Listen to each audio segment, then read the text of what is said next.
Du Trizac. Il n'a peur de rien, sauf peut-être des qu'on orange. La rencontre Martineau du Trizac. Ah, ça regarde mal. Ça regarde mal. Il commente l'actualité dans le calme et la sérénité. Arrête de te plaindre, arrête de chialer. Une génération de flambous, de mollassons. Des propos sérieux et réfléchis. Tu me niaises-tu? Ben oui. Brut de bouche. La sagesse en bouteille. Je veux te raconter une belle histoire. Ah, je t'écoute. Positive. Enfin. Non, je veux te parler de Rocky. Écoute-moi bien. Ils sont en train de faire un film. Ils vont faire un film sur comment Sylvester Stallone a convaincu les studios d'Hollywood de le prendre pour jouer Rocky. OK, je te remets en perspective, là. Je reviens, là. Sylvester Stallone, c'est un comédien qui ne trouvait pas de job. Il n'avait pas de job, il était partiellement paralysé dans le visage. C'est pour ça qu'il y a un Rocky quand il écrit dans Rocky. Et il avait ce qu'on appelle en anglais un speech impediment. Il parlait un peu comme s'il parlait un peu mal. Et il ne trouvait pas de job. Il avait fait un film porno, de Italian Stallion, d'ailleurs. Il a tourné un film porno pour manger. Et à un moment donné, il était écœuré. Il a écrit en une semaine le scénario de Rocky, quasiment dans son char. Il vivait nulle part. Il a écrit ça en une semaine. Il est allé voir plein de studios. Les studios ont trouvé le scénario fantastique, mais il a dit, OK, mais je veux jouer le rôle principal. Puis ils ont dit, t'es qui, toi, Christy? T'es qui, toi, pour jouer le rôle principal? On veut rien savoir de toi. T'es moche, t'es laid. Il avait fait un film de bum aussi. Un petit peu, de Lord of Flatbush, là, mais un petit rôle. Là. Ouais. Et finalement, il y a un studio qui a dit, OK, on va miser sur toi. Et boum, est arrivé ce qui est arrivé. Et là, ils vont faire un film. Il y a quelqu'un qui va jouer Stallone. Mais c'est dans sa biographie, ça. Il y a une biographie de Stallone sur Netflix, puis il raconte ça. Ses débuts où personne ne voulait de lui.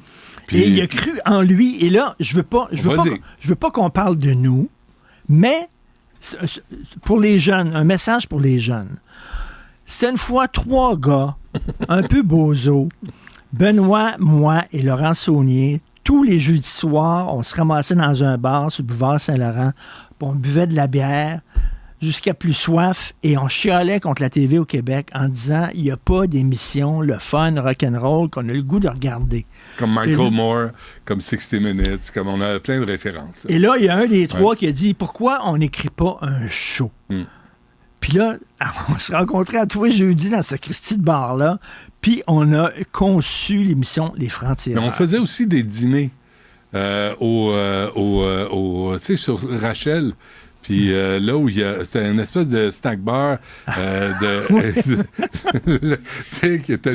En tout cas, bref. Puis, on a écrit ce show-là, style, on va tourner dans un motel, puis ça va déstabiliser nos invités, puis ils seront pas comme aussi bien confortables que dans un studio. Ils vont un petit peu... Puis là, on va pouvoir justement leur poser des questions rock'n'roll et tout ça. Fait que bon, après ça, on va voir des producteurs. Et presque tous les producteurs, Benoît, voulaient acheter le concept, mais pas avec nous autres. Non, c'est Te ça. souviens-tu? Oui. Ils disaient, on veut pas vous avoir, puis nous autres, on était là, coquilles, jeunes, puis on a dit, c'est nous autres. Ah non, moi c'est non négociable. Ou c'est rien. Ouais. Fait qu'ils ont dit, ça va être rien. Non, mais Tous les producteurs qu'on allait voir voulaient pas nous avoir. Et ils ont dit, on va donner ça à Sébastien Benoît. Je sais pas trop quoi. Ils voulaient nous faire la job, mais ils voulaient pas qu'on anime. Oui. Ils voulaient, là, je dis, OK, prenez une chanteuse, Chantal Paris. T'sais, prenez une chanteuse, qui n'a rien à voir, parce que c'est pas vrai que celui qui va faire la présentation va se prendre le crédit du travail des autres. Et là, ils Ça voulaient marche nous pas, donner, parce que tu peux, aux États-Unis, avoir un concept de show, le vendre, puis vivre riche jusqu'à la fin de tes jours. Là. Le gars qui a eu le concept de Wheel of Fortune, il n'a jamais... Murph Griffin. Il était multimillionnaire. Il fait bien d'argent. Ici, il te donne 4000 $. T'es sérieux? Tu négocies fort. Parce que, il y a eu des concepts pour moins que ça. Écoute, ils voulaient nous donner combien pour le concept? Je sais pas, une affaire, là. C'est 500 $ à 3. Nous autres, on dit non, on veut rien savoir. Ouais. Alors, on revient chez nous. On a vu tous les producteurs. On a pris le concept, on l'a sacré dans un tiroir. Puis on est allé continuer à boire pendant 1 an. Et là, il y a un des producteurs qu'on avait rencontré qui était devenu boss de Télé-Québec. le directeur de la programmation, Mario Clément, Mario qu'on Clément, salue. ouais. Puis là, il nous a appelés, puis là, on ne se souvenait même plus de ce qu'on s'appelait. C'était 1 an plus tard. Il nous a appelés, puis il a dit OK, les droits Tata, là. Attends, On va faire un pilote. Il Il t'en manque un bout. Ah, c'est vrai? Il t'en manque un bout parce que c'est l'année où on filmait La Conciergerie, le film d'après le livre que j'avais écrit. Et Michel Poulette, qui était réalisateur, tu sais, je lui parlais de ça, on s'en allait sur un tournage, je me souviens pas. Puis je dis, ouais, il dit, tu sais, qu'est-ce que tu fais de bon en passage? Je parlais de ce qu'on voulait faire. Puis là, il avait appelé André Larin de Zone 3. Et André Larin nous avait reçus chez Zone 3. Là, ça n'avait pas marché. Puis c'est là qu'on avait rencontré Mario Clément. Finalement, Mario Clément, une fois qu'il est devenu boss à Télé-Québec, nous appelle en disant OK, on va faire un pilote là, avec vous autres pour voir qu'est-ce que ça a l'air. Mais 3 moches niaiseux. Oui, on va faire un pilote moche. avec vous. Ouais.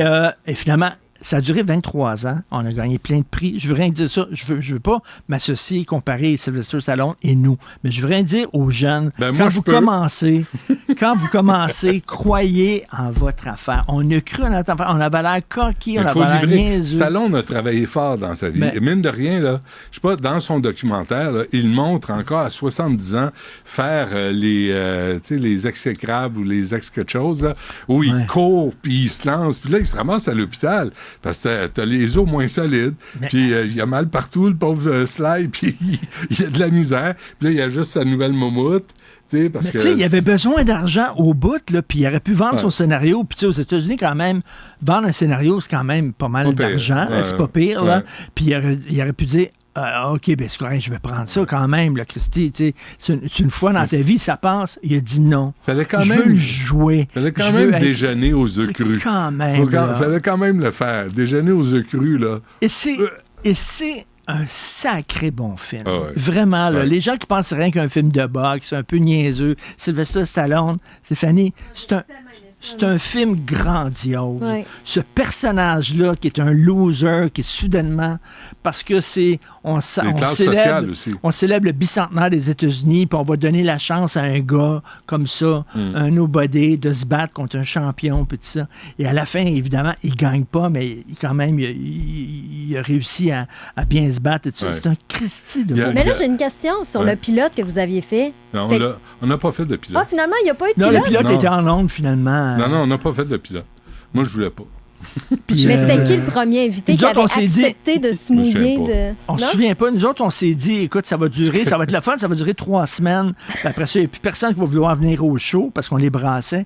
Puis ça va être fini, mais on va s'amuser pendant 3 semaines, on va avoir du fun. En fait, et ça a duré quand même 23 ans. On a passé à ça d'être annulé, cancellé, la 2e semaine, parce que j'avais fait un topo, un reportage sur une chanteuse qui avait fait la première page d'un magazine de musique, puis il l'avait airbrushé, il avait enlevé les poils des aisselles, photoshopé, puis il était bien en maudit.